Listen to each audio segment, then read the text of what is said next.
Good evening, students, and welcome for another class on gravitation.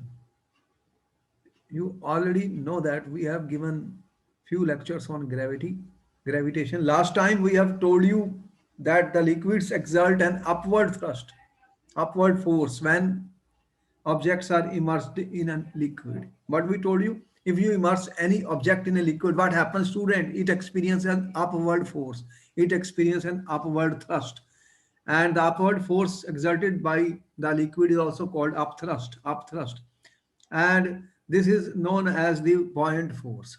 We have told you last time, students, about the buoyant force. What I told you last time, we have told you about the buoyant force,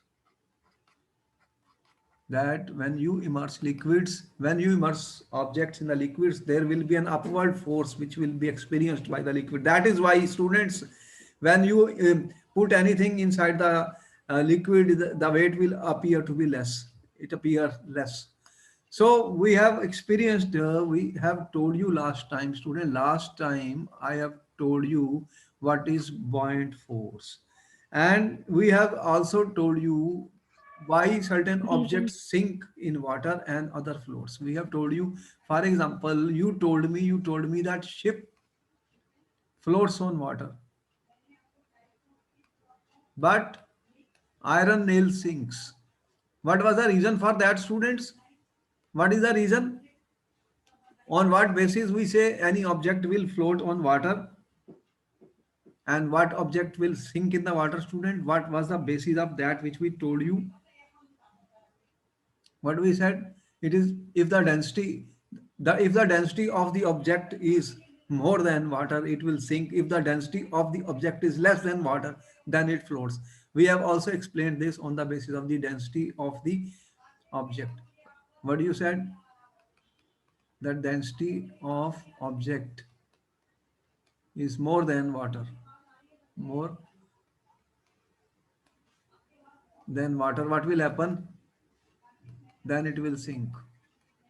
And if the density of the object is less than water, then it floats. That was the reason empty bottles, balloons, they were floating and iron nail was sinking, because the density of the iron nail, student, is more than that of the water.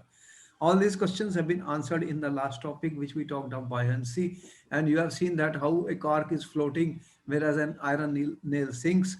The reason was given as the density of the cork is less than the density of the iron nail of the same mass. The mass was same, but the volume is different. Therefore, density is defined as mass per unit volume. And therefore, we found that mass alone cannot predict, students, whether an object will float on water or not. So every object which is immersed in the liquid experiences a buoyant force, that we have already told you. Now, this is very important point, that when you immerse any object in liquid, student, it experiences an upward force. It experiences a buoyant force. And the result of that is the weight of the weight of the object will become lesser when it goes inside the liquid. So what is happening, student? What is happening? What we are saying, that you will find that the object appears to be less heavy when submerged in water. You will experience this. What do you experience when objects are immersed in water? Are immersed in water. What do you find? The objects appear to be less heavy. Objects appear to be less heavy, students. Now, why? Your mass is constant. Mass is not going to change. If I put any object inside the water, the mass of that object is not changing. So then what? There is a gravitational force which is attracting the object towards the earth. But at the same time, you know what is the reason for this? Because similarly, when you have objects floating in the air also, you will see that they will appear to be lighter, or they will appear to lose some weight. They will appear to lose some weight, students, and they will we will feel lighter with them, lighter, because the reason is what we said, that every fluid every fluid will exert, student exerts, what exerts an upward force, exerts upward force.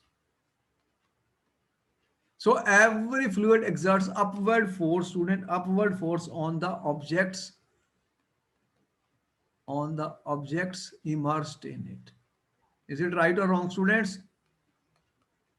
We have already shown that if we immerse an object, student, there is a buoyant force acting on it. The upward force acting on the object immersed in a liquid. What do you call this upward force, students? What is this upward force or thrust? The upward force or upward thrust, what do you say? What do you call this, students? Tell me what we call this. The upward force or up thrust, what you called, student, this buoyant force. This is what you say. There is a buoyant force. So the liquid, the fluids exert a buoyant force, student, and it is due to this force exerted by water that it is because of this buoyant force, because of this buoyant force, you are able to swim. Yes or no? Tell me yes or no, students. How will you float on water? How will you swim on water if there is no upward force? Then you will sink in the water. So water is exerting an upward or buoyant force, which which will, and the result of this is you will feel lighter when you will be swimming in the water. Your weight appears lighter, students, and you will see that if you see a sea diver. You know what are sea divers, student? What are sea divers? Sea divers which are going inside the sea. If you have a sea, student, मान लीजिए this is a sea. For example, if it is a sea, student, what we are saying, supposing, let me make it this color. Supposing this is a sea, student, sea, and inside this you have what we have here, a diver. This is our diver inside the sea. If he will lift any weight here, if he lifts any weight, he lifts any weight here, it will be appear very lighter. If I lifts anything in deep inside the sea, it will appear very light, student. Why it will appear light to the diver, student? Tell me why it will appear lighter to the diver. What is your answer, student? What is your answer, student? Because the water is exerting an upward thrust, an upward force, student, which is a buoyant force on the object submerged in water. So the object which is submerged in water is experiencing a buoyant force, is experiencing a buoyant force which is acting vertically upward, vertically upward. The gravitational force is acting vertically downward, student. Therefore, it makes it feel much lighter. It will appear to be much lighter when inside the water. Therefore, we have shown you that the reason of the buoyant force, we have told you why there is a buoyant force. There is a buoyant force, students, because as you go deeper and deeper, the pressure of the water keeps on increasing. The pressure depends on the depth. The pressure depends on the depth.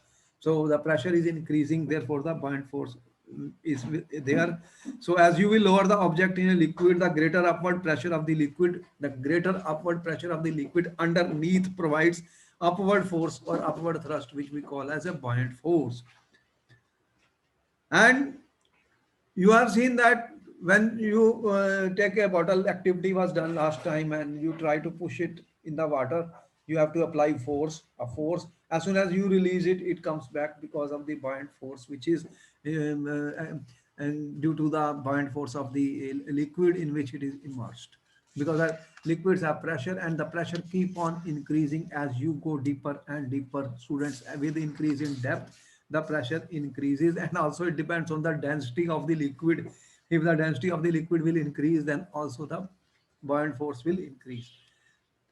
So if we want to do some experiments in order to study this buoyant force, student, it is important thing that Archimedes principle is coming now. Archimedes was performing experiments to explain why certain laws of flotation, So he knew that then object is immersed in liquid, upward buoyant force acts on the object.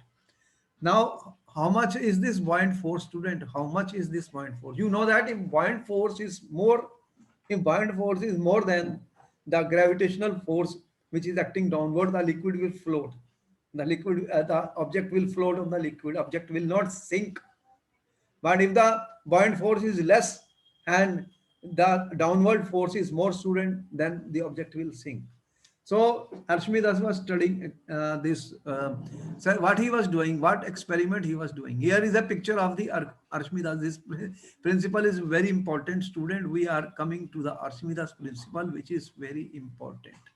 I said that when object is immersed inside the liquid, there is a loss in weight of the object because of the upward thrust, because of the buoyant force which acts on the object by the fluid due to the pressure of the fluid, that we understand.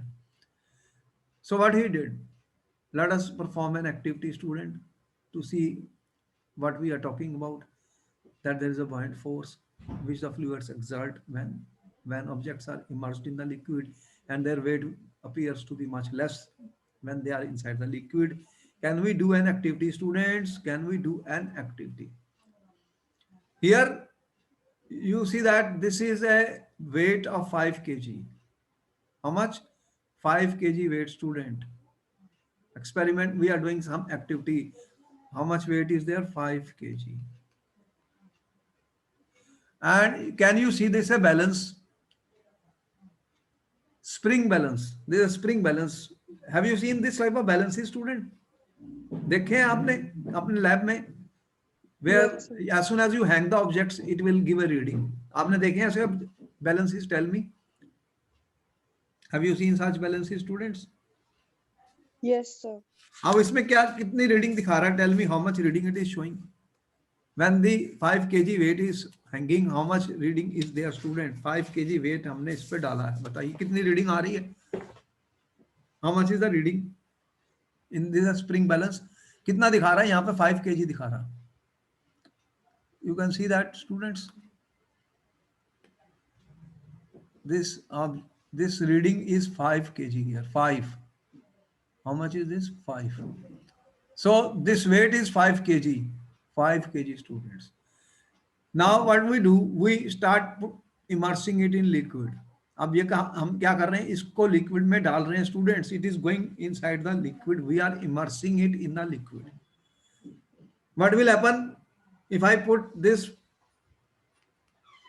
is a weight outside the liquid, outside the fluid. आप देख रहे हैं spring balance में, हमारे balance में क्या reading आ रही है? स्प्रिंग बैलेंस में क्या रीडिंग आ रही है, student? 5 kg.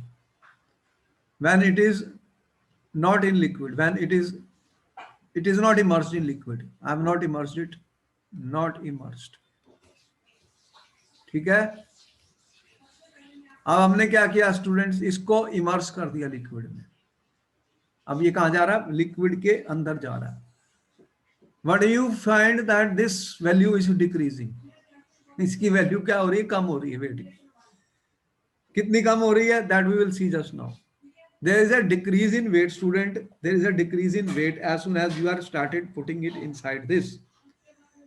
So what we are experiencing now, what we find, student? This value is decreasing. कितना डिक्रीज कर रही है? यहाँ पे देख रहे हैं 0 1 2 3 4 5. This value is decreasing. ये वैल्यू कम हो रही है when we start. And when it is completely immersed in the liquid, student, what will happen? When this is completely immersed in the liquid, student, it will displace. What it will do? It will displace some water from this. It will displace some water from it. ठीक है. So it will, what this will do? Consider, supposing, let me put it this way, student. देखिए हमारे पास क्या है,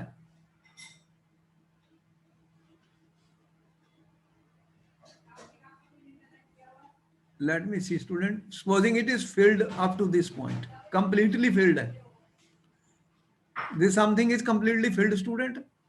अब मैंने क्या किया, इसमें ये ऑब्जेक्ट डाल दिया, what will happen, what will happen student as soon as I immerse it, बताइए क्या होगा, कि लिक्विड बाहर गिरेगा या नहीं गिरेगा, जल्दी से बताइए क्या होगा। ये दिस वाज कंप्लीटली फिल्ड, यहां तक भरा था ये कंप्लीटली, तो what will happen student, it will displace some liquid, क्या करेगा ये, डिस्प्लेस लिक्विड, Yes, sir. वो हम यहां पे कलेक्ट कर रहे हैं, we are collecting in this the liquid which is displaced. तो इसका वेट मैं कर सकता हूं, जो लिक्विड बाहर आया है, I can find the weight of the liquid displaced, I can find the weight of liquid displaced student, और मैं इसका वेट देख सकता हूं कि how much there is a loss in weight, पहले वेट कितना था और कितना लॉस हुआ, आई कैन मेजर इट, यहाँ पे मैं मेजर कर रहा हूँ, देखो यहाँ पे पहले 5 kg था, I have put this in, it is immersed in water, what will it do, you can see that this is a type of utensil which I have used student, यहाँ पे ये completely filled था, ठीक है, और यहाँ से ये liquid बाहर आ गया, when it is completely immersed there is a liquid which comes out of this, और ये this liquid I have, there is another vessel in which I collect the displaced liquid, अब इस displaced liquid का weight मैं कर लेता हूँ। तो यहां पर जो लॉस इन वेट हुआ स्टूडेंट, लॉस इन वेट हुआ, यहां पर हमने क्या फाइंड किया, जो लॉस इन वेट हुआ वो 2 kg हुआ।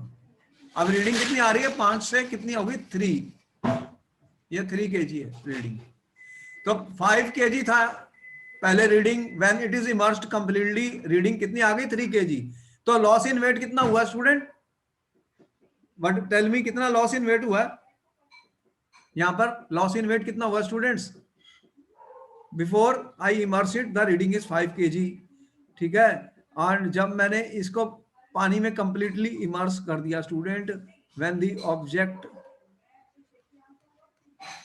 इमर्स्ड इन वाटर स्टूडेंट, तो रीडिंग कितनी है इसकी, ये रीडिंग मेरी आ रही थी ऊपर बैलेंस के 5 kg, अब रीडिंग कितनी आई है स्टूडेंट 3 kg, तो लॉस इन वेट कितना आया फिर, Sir, 2 kg.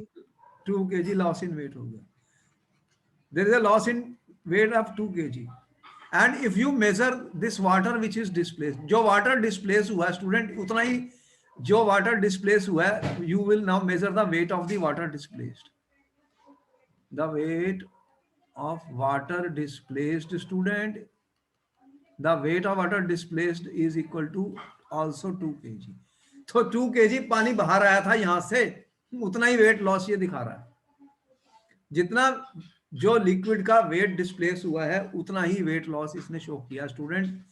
तो यहाँ पर एक प्रिंसिपल जो था अर्शमिदास ने दिया, अर्शमिदास प्रिंसिपल कहते हैं इसको, Archimedes has given a principle, you can do this activity at home student, और देख सकते हैं कि कैसे जो भी, if I put an object completely in the water it will displace some liquid, if the loss in weight, the loss in weight of this object is equal to the weight of the liquid displaced, तो दोनों का equal है, इसी को बोलते हैं अर्शमिदास principal, इसको क्या बोलते हैं आर्किमिदास प्रिंसिपल, आर्किमिदास जो था he studied this and he gave this law, what he it is saying, when a body is immersed, when a body is immersed student fully or partially in a fluid, it experiences an upward thrust or upward force, and the weight of the liquid displaced by it is equal to the loss in weight which we experience, ठीक है।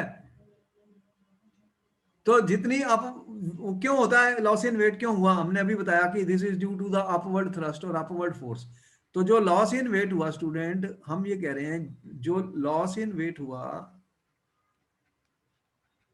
That is due to which force, buoyant force, buoyant force, तो loss in weight जो हुआ that is due to buoyant force, इसी force को हम क्या बोलते हैं अपवर्ड फोर्स और अपवर्ड थ्रस्ट।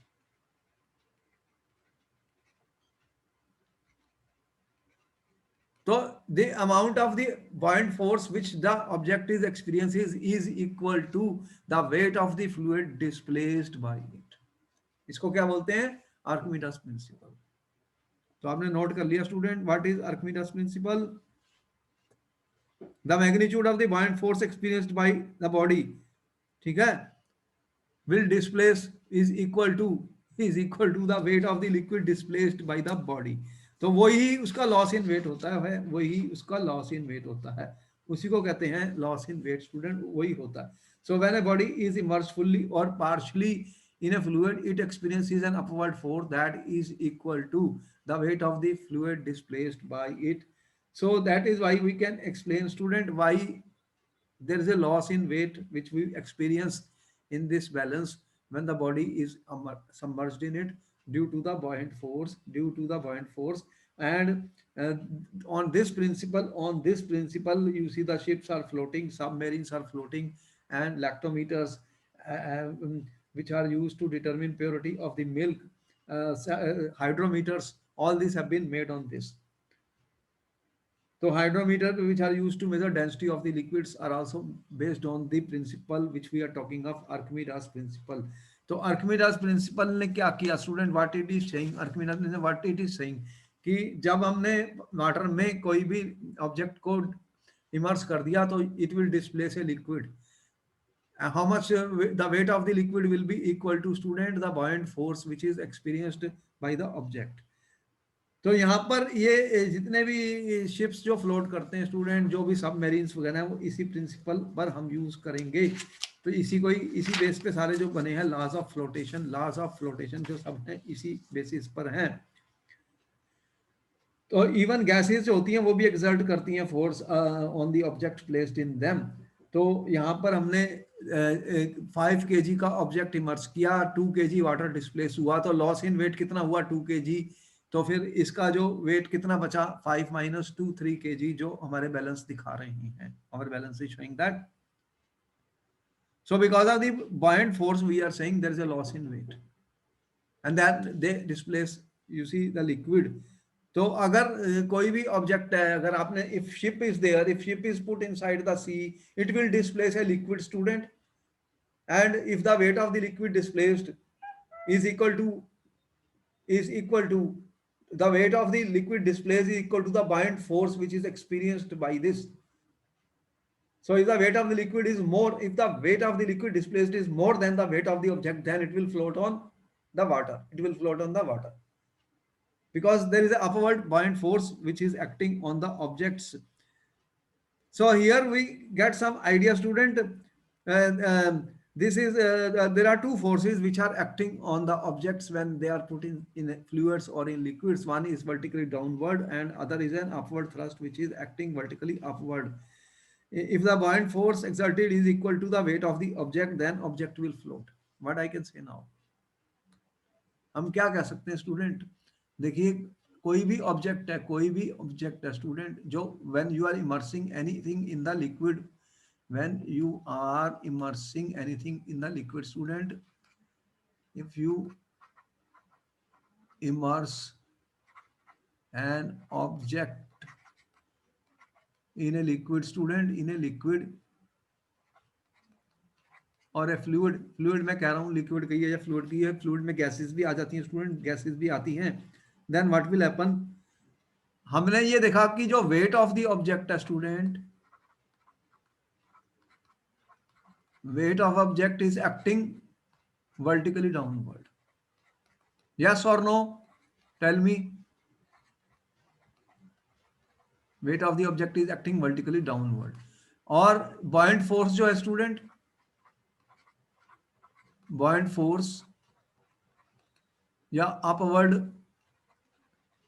thrust और upward force, ये कहाँ एक्ट कर रही है? Vertically upward. This is acting vertically upward. So there are two opposite forces which are acting. So you can immerse a body partially or completely in a liquid. There will be a loss. There is an apparent loss in weight. apparent loss in weight. It is not a real loss in weight because real mass cannot be lost. You know about that. There is an apparent loss in weight due to apparent loss in weight. ठीक है? How much is the loss in weight? This loss in weight is equal to the weight of the liquid displaced by the body, displaced by the object और body. बोलो ठीक लिखा मैंने, गलत लिखा? जल्दी से बताओ, इज इट राइट और रॉन्ग?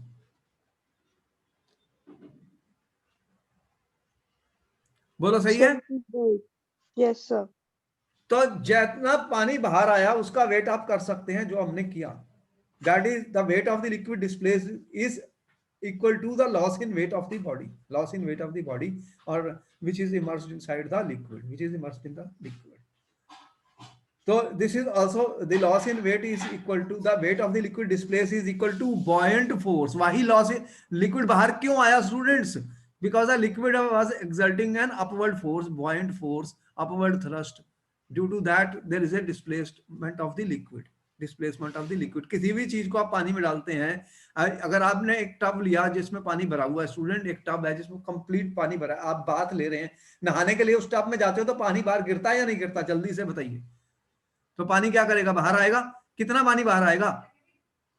अगर आप उसको मेजर करेंगे, the weight of the liquid displace will be equal to the upward force और buoyant force which is exerted by the water in the tub. तो ये आप सिंक करेंगे या फ्लोट करेंगे, फिर ये किसके ऊपर डिपेंड करता है स्टूडेंट? अब यहाँ पे देखिए कि आपका वेट कम हो गया क्योंकि वेट जो आपने डिस्प्लेस किया है उसके बराबर which is also equal to the buoyant force. If buoyant force is less,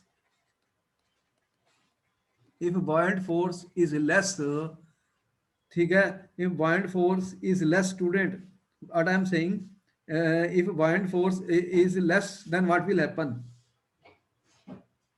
If buoyant force is less, the weight of liquid displaced will also be less than the weight of the object.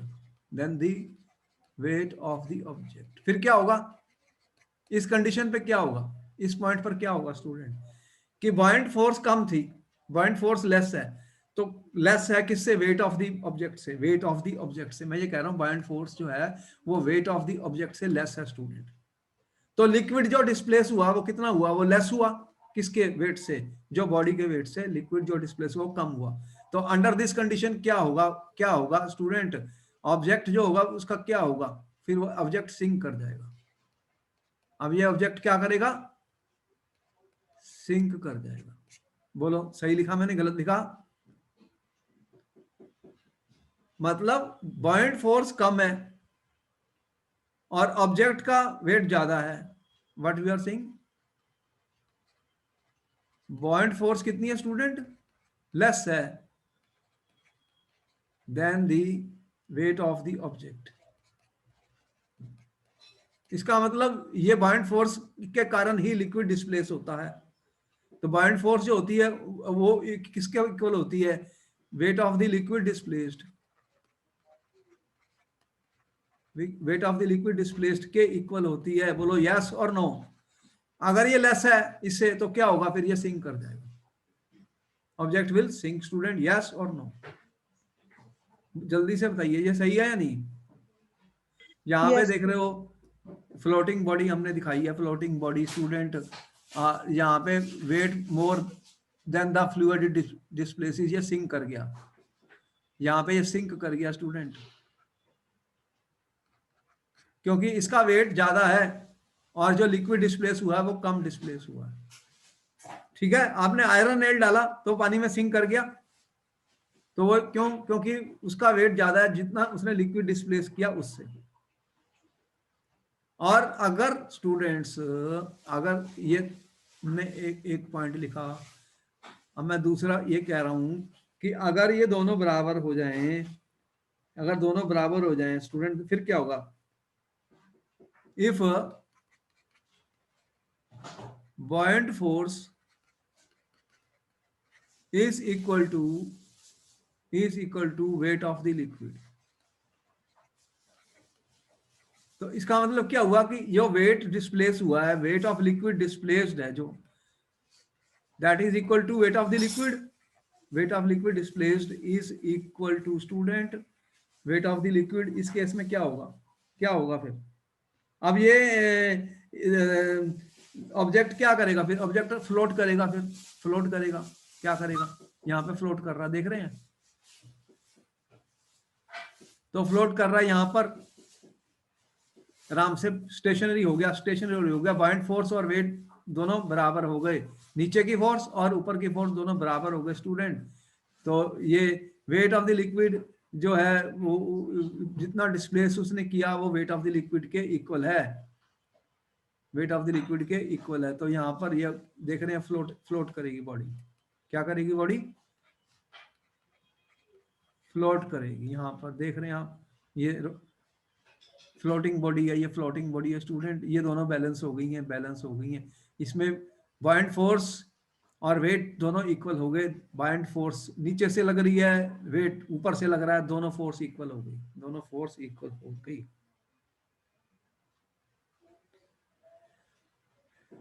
तो यहां पर एक ऐसी भी stage आ सकती है कि bind force जो है, अगर बाइंड फोर्स, अगर हमने किसी चीज को इमर्स किया, बाइंड फोर्स उससे के वेट से ज्यादा है, तो वो क्या करेगी? इसको ऊपर पुश करेगी, ऑब्जेक्ट मूव्स अप। तो फिर क्या होगा कि एक स्टेज पे ऐसी भी आ सकती है कि जितना इसने लिक्विड डिस्प्लेस किया है उसके वेट के बराबर अंदर ही हो गया, तो वो इक्विलिब्रियम पोजीशन आ सकती है, इक्विलिब्रियम। तो body remains in equilibrium student, equilibrium position भी आ जाती है। तो यहाँ पर हमने देखा कि कैसे हम निकाल सकते हैं ऑब्जेक्ट मूव्स अप या ऑब्जेक्ट मूव्स डाउन। और अगर buoyant force greater than weight है, if buoyant force is greater than student, buoyant force is greater than weight of the object, फिर क्या होगा? ऑब्जेक्ट क्या करेगा? फिर ऊपर मूव करेगा। तो object moves up, object moves up, तो ऑब्जेक्ट ऊपर मूव करेगा स्टूडेंट, ऊपर मूव करेगा। तो ये प्रिंसिपल जो किसने दिया था, वेरीफाई किया था एक्सपेरिमेंट करने के बाद, ये सारा एक्सपेरिमेंट करके वेट को मेजर कर सकते हैं आप। तो आर्किमिडीज प्रिंसिपल है ये इंपॉर्टेंट है, ये क्वेश्चन में भी आता है, what is Archimedes principle student. ये बहुत इंपॉर्टेंट प्रिंसिपल है। बॉयंट फोर्स जो होती है, it is equal to the weight of the liquid displaced by object. Buoyant force किसके बराबर होती है? Weight of the liquid displaced by the object. तो ये किसने निकाला? आर्किमिडीज ने। इसी के नाम से ये principle is known, and here we have shown the activity of that also student. ये हमने ये एक्सपेरिमेंट से दिखाया कि जो weight of the liquid displace हुआ है, that is a buoyant force, that is a buoyant force, that is nothing but equal to the weight of the liquid displaced जो है, that is equal to the buoyant force. Buoyant force कितना है? जितना wait का liquid का displace हुआ है, उसी को बॉयंट फोर्स कहते हैं, उसी को बॉयंट फोर्स कहते हैं स्टूडेंट। तो यहाँ पर आप सबने समझ लिया कि what are the principles which are involve in the flotation, क्यों ये फ्लोट करते हैं, why a boat floats in the water student. ये हमें भी समझ आई कि अब देखो ये वेरी इंपॉर्टेंट है, applications are very important student. Applications of Archimedes principle, applications of Archimedes principle, इसकी एप्लीकेशंस बहुत इंपॉर्टेंट है। तो आपने कहा कि जब when you immerse a body and object in a liquid where water is displaced, and if the weight of the object displaced is equal to the buoyant force, यही आपने कहा। जो वेट ऑफ लिक्विड डिस्प्लेस्ड है student, weight of liquid displace हुआ है, it is equal to buoyant force. Buoyant force. This is the principle of Archimedes. And if this buoyant force is more, if the weight of liquid displaced is more, if the weight of liquid displaced more than weight of object, तो फिर ये float करेगा object, क्या करेगा, float करेगा. बोलो yes और no. ठीक है. तो इसी बेसिस पर हम क्या बनाते हैं, शिप्स. देखो शिप तो बहुत हैवी होता है, शिप तो बहुत हैवी होता है वाटर से, लेकिन ये फ्लोट करता है. क्यों? Because it will displace liquid more than its weight. Then what will happen, it will not sink as per the Archimedes principle. तो उनकी शेप्स ऐसी बनाई जाती है, उनका volume, we are making the shape such, the volume such that it will displace a liquid more than its weight, therefore it will not sink, therefore it will not sink, and it will the weight of the liquid displaced is equal to the upward thrust. So upward force, buoyant force is more than the weight of the ship, therefore the ship will not sink. यही कहा आपने. बोलो आपने क्या कहा कि जो buoyant force है शिप के ऊपर, buoyant force जो शिप पे एक्ट कर रही है student, it is more than the weight of the ship. तो उससे क्या होगा, ये अपने वेट से ज्यादा वाटर को डिस्प्लेस कर दिया, देयरफॉर इट विल फ्लोट. तो देखो एक सबमरीन्स होती हैं, आपको पता है व्हाट आर सबमरीन्स स्टूडेंट, क्या होती हैं सबमरीन्स? आपको पता है आपके कंट्री के पास सबमरीन्स है. सबमरीन्स क्या करती हैं, बताइए सबमरीन्स क्या करती हैं स्टूडेंट, सबमरीन्स क्या होती हैं, जल्दी से बताओ. ये सबमरीन्स क्या होती हैं स्टूडेंट? आपको पता है सबमरीन क्या होती है? देखी है कभी टीवी में? ये पानी के अंदर चले जाती है, सिंक कर जाती है, और फिर ऊपर भी आ जाती है जब जरूरत होती है. तो ये वाटर में सिंक क्यों करती है भाई? उसके अंदर एक टैंक होते हैं, उन टैंक्स का नाम क्या लिखा हुआ है? Buoyancy tanks. बॉयंसी टैंक्स होते हैं students. Submarine has got buoyancy tanks. तो बॉयंसी टैंक्स में ये क्या करती है, बॉयंसी टैंक्स को फिल कर लेती है. बॉयंसी टैंक में ये वाटर को जब फिल कर लेती है स्टूडेंट्स, तो इसका वेट बढ़ जाता है. सबमरीन का वेट जो होता है ये ग्रेटर हो जाता है, इसका वेट बढ़ जाता है, इंक्रीज कर जाता है. तो इसका जब वेट बढ़ जाएगा बॉयंट फोर्स से तो क्या होगा, ये सिंक कर जाएगी. तो ये डीप इनसाइड द सी चले जाती है, आपको दिखेगी नहीं. और फिर अगर इसको वापस आना है तो ये क्या करेगी, ये जो बॉयंसी टैंक से होते हैं वो उसको अपना खाली कर देंगे, बॉयंसी टैंक में से खाली कर देंगे. तो वो बॉयंसी टैंक में क्या करेंगे, if it wants to come up, ये वापस आना चाहती है तो क्या करेंगे, there is a buoyancy tank in the submarine student. तो बॉयंसी टैंक में से ये क्या करेगी, वाटर को आउट कर देगी, वाटर को ब्लो कर देगी और उसमें एयर भर लेगी, एयर. तो उसका वेट कम हो जाएगा, उसका वेट क्या हो जाएगा, उसका वेट कम हो जाएगा बॉयंट फोर्स से सबमरीन का, तो ये ऊपर आ जाएगी. तो फिर ये ऊपर आ जाएगी स्टूडेंट. तो इस तरह से ये यूज की जाती हैं, ये सबमरीन्स को हम यूज करते हैं. एयर बैलून्स में क्या होता है, ये फ्लूइड, एयर भी एक फ्लूइड है, तुम्हें पता है एयर भी फ्लूइड है. तो एयर भी एक अपवर्ड थ्रस्ट या बॉयंट फोर्स एक्ट करेगी जब ये बैलून्स ऊपर चलते हैं. तो एयर का भी बॉयंट फोर्स है, अपवर्ड थ्रस्ट, जो बैलून्स के ऊपर एक्ट करते हैं.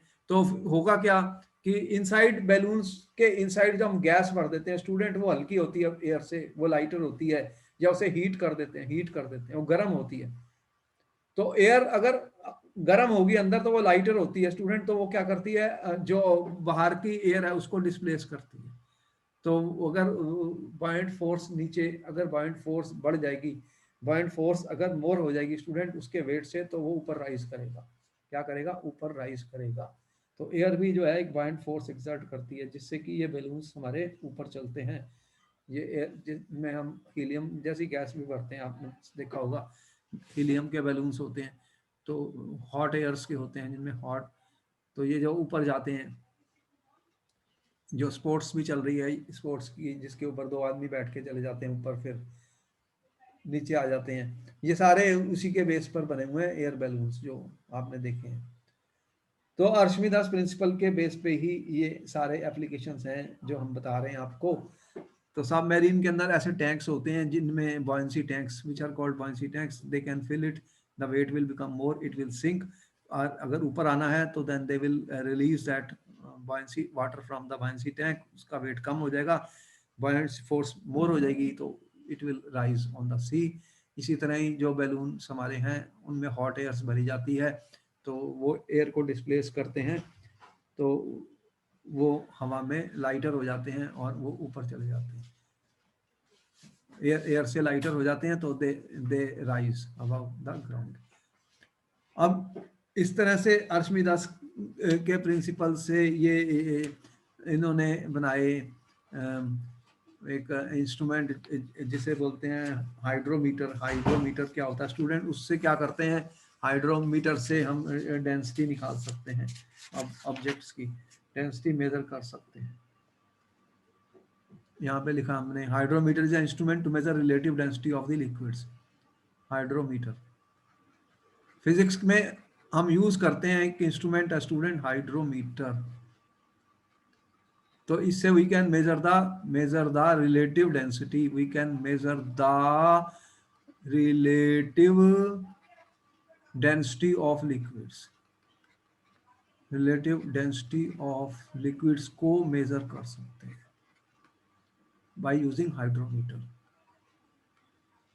तो this are also based on Archimedes principle, ये सब अर्शमिदास प्रिंसिपल के ऊपर बेस्ड हैं जिनका हम एप्लीकेशन बता रहे हैं आपको। और आपने केमिस्ट्री लैब में देखा कि रिलेटिव डेंसिटीज के ऊपर भी अभी हम बताने जा रहे हैं, फिर उसमें बताते हैं आपको।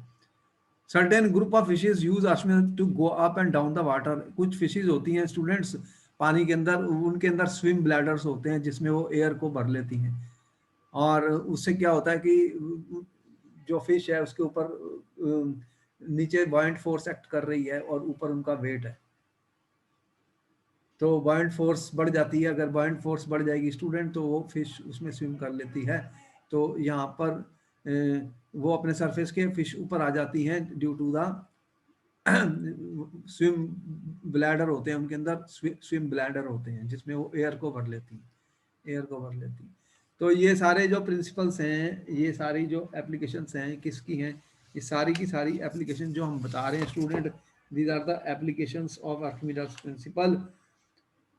तो जैसे मिल्क है उसकी प्योरिटी के लिए क्या करते हैं, ये एक इंस्ट्रूमेंट है lactometers are used students. Lactometers एक इंस्ट्रूमेंट्स हैं स्टूडेंट, उससे क्या करते हैं ये purity of the sample of milk निकालते हैं, purity of the sample of milk use करते हैं to find the purity of sample of milk.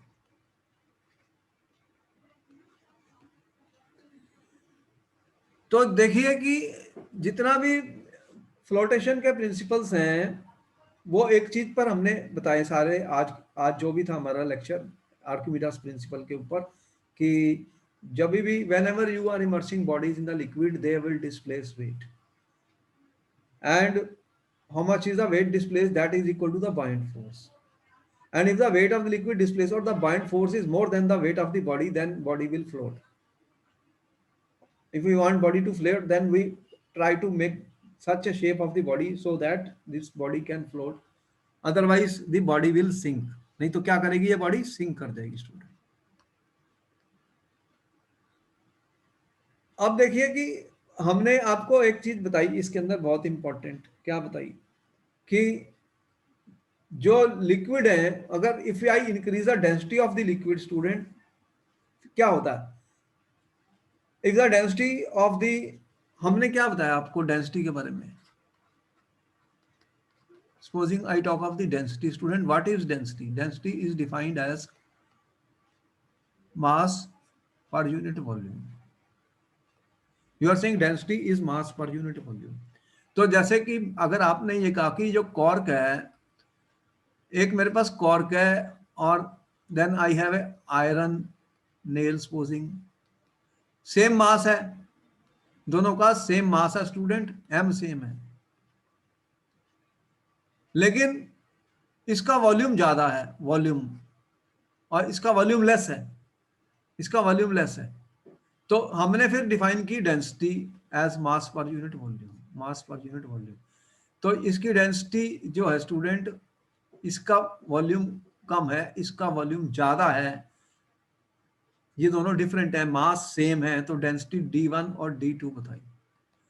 तो D1 जो है डेंसिटी जो कार्क की है स्टूडेंट, वो लेस है देन D2, ठीक है। तो कार्क की जो डेंसिटी है वो कम आ रही है as compare to iron nail.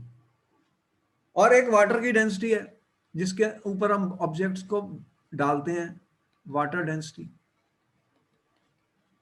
तो वाटर की डेंसिटी मतलब वाटर की जो डेंसिटी है, देखो हमने यहां पर बताया कि what is the density of the water student, 1 ग्राम पर सेंटीमीटर क्यूब, ये यूनिट है। अगर मैं if I use change the unit, it is 1000 kilogram पर मीटर क्यूब। तो ये डेंसिटी ऑफ वाटर है। मतलब क्या हुआ कि अगर मैं देखो, अगर मैं कहूं कि डेंसिटी का मतलब क्या हुआ स्टूडेंट, लेट मी सी। अगर मैं कह रहा हूं 1 ग्राम और ये सेंटीमीटर क्यूब पर सेंटीमीटर, इसका मतलब क्या हुआ कि अगर 1 सेंटीमीटर का मैं क्यूब बनाऊं स्टूडेंट, 1 सेंटीमीटर का, 1 सेंटीमीटर है ये, 1 सेंटीमीटर, 1 सेंटीमीटर, इसके अंदर वाटर है, इसके अंदर क्या है, वाटर। तो इसका वॉल्यूम कितना है स्टूडेंट्स, वॉल्यूम क्या होता है, वॉल्यूम ऑफ ए क्यूब क्या होता है, length into breadth into height. तो इसका वॉल्यूम कितना है, 1 centimetre into 1 centimetre into 1 centimetre. तो ये कितना आ गया, 1 सेंटीमीटर क्यूब। अगर इसका मैं वेट निकाल लूं, इसका वेट निकाल लूं, इसका मास, तो अगर उसको मैं इससे डिवाइड कर दूं तो वो डेंसिटी होती है। क्या होती है, वो डेंसिटी होती है। ये वाटर की है। इसी तरह मैं किसी भी सब्सटेंस की निकाल रहा हूँ, कॉर्क की या वो, तो उनका मैंने क्या किया, 1 सेंटीमीटर क्यूब का मैंने क्यूब बनाया और मास उसका मेजर किया, कितना है उनका मास, जो वेट है। तो मास और वेट एक ही चीज है, जब हमने बताया था बैलेंसेस में जो हम कर रहे हैं यहाँ पर। तो उनका मास हमने निकाल लिया और उनके वॉल्यूम से मैंने डिवाइड कर दिया, तो मुझे वैल्यू मिल जाती है स्टूडेंट, डेंसिटी की वैल्यू मिल जाती है। तो कहीं बुक्स में हमें ये वैल्यूज मिल जाएंगी कि कितनी कितनी डेंसिटी होती है। जैसे कि जो जो कॉर्क है स्टूडेंट, कॉर्क की जो डेंसिटी है, density of the cork student, अगर हम कहीं बुक में देखेंगे तो इसकी वैल्यू है 0.24 ग्राम पर सेंटीमीटर क्यूब, ये कॉर्क की डेंसिटी है। और अगर हम देखें डेंसिटी यहाँ पर वाटर की, तो हमने बताई दी आपको कितनी है, वाटर की डेंसिटी कितनी है, 1 ग्राम पर सेंटीमीटर क्यूब। और अगर मैं आयरन की देखूं स्टूडेंट, आयरन की डेंसिटी कितनी है, ये है आयरन की डेंसिटी 7.8 ग्राम पर सेंटीमीटर क्यूब। तो आप देखिए कि आयरन की डेंसिटी तो बहुत ज्यादा है और इसकी कॉर्क की तो डेंसिटी वाटर से लेस है। तो होगा क्या, अगर ये वाटर है मेरे पास, this is my water student, और यहाँ पे अगर मैंने कॉर्क रख दिया, ये कॉर्क है, तो कॉर्क क्या है, कॉर्क की डेंसिटी तो वाटर से लेस है, 0.24, वाटर की 1 है, तो ये तो फ्लोट करेगा,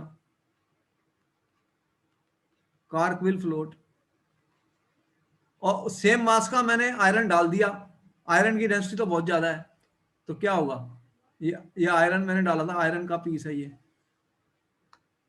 देखो हमने क्या कर दिया कि ये आयरन का पीस है मेरा, तो ये तो सिंक कर जाएगा, और ये कॉर्क है, तो कॉर्क फ्लोट कर रहा है, because the density of iron is very much larger than water. तो कॉर्क विल फ्लोट, क्योंकि कॉर्क की डेंसिटी कितनी है student, density of cork is less than density of water. बोलो ठीक लिखा मैंने। और आयरन की कितनी है, Yes, sir. तो आयरन की डेंसिटी कितनी है, यहाँ पे सेम मास का मैंने आयरन लिया, लेकिन आयरन की डेंसिटी बहुत ज्यादा है, density of iron is more than density of water. तो इससे क्या हुआ फिर, कॉर्क फ्लोट कर रहा है और आयरन सिंक कर गया, आयरन जो है वो सिंक कर गया, आयरन सिंक कर गया स्टूडेंट, ये आयरन है। तो आयरन जो है मेरा सिंक कर गया और कॉर्क फ्लोट कर रहा है। तो ये डेंसिटी के ऊपर डिपेंड करता है, डेंसिटीज की वैल्यू कहीं हमें मिल जाती है, उससे पता लग जाता है कि which objects will float. If the density of the object is more than the density of the liquid, what will happen, it will float. तो इस तरह से जो सी वाटर होता है, तुम्हें पता है उसमें साल्ट होता है, बहुत सारा सॉल्ट होता है सी के वाटर में स्टूडेंट। जो सी का वाटर होता है उसमें बहुत सारा सॉल्ट होता है, तो उसके अंदर अगर सॉल्ट होगा तो उसकी डेंसिटी बढ़ जाएगी, वाटर की डेंसिटी बढ़ जाएगी स्टूडेंट। तो अगर कोई ऐसा सी है जिसमें बहुत ज़्यादा नमक है, बहुत ज़्यादा सॉल्ट है, तो उसकी डेंसिटी तो और भी ज़्यादा हो जाएगी। तो उसमें चीज़ें फिर सिंक नहीं करेंगी, क्योंकि क्या होगा कि वो डेंसिटी बढ़ गई, डेंसिटी बढ़ गई स्टूडेंट्स। तो जब डेंसिटी बढ़ जाएगी तो वो फिर क्या होगा, ऑब्जेक्ट्स उसके ऊपर आराम से बैठ सकते हैं। तो ये मैंने जनरल आपको बताया कि what is the meaning of density. We will continue more about this in our next lecture, and we are going to solve large number of questions also in the next coming class, students. So where we will discuss density, relative density, and large number of questions which are important for the exam in the next lecture. Okay, then I will meet you in my next class. Bye bye. Thank you, sir.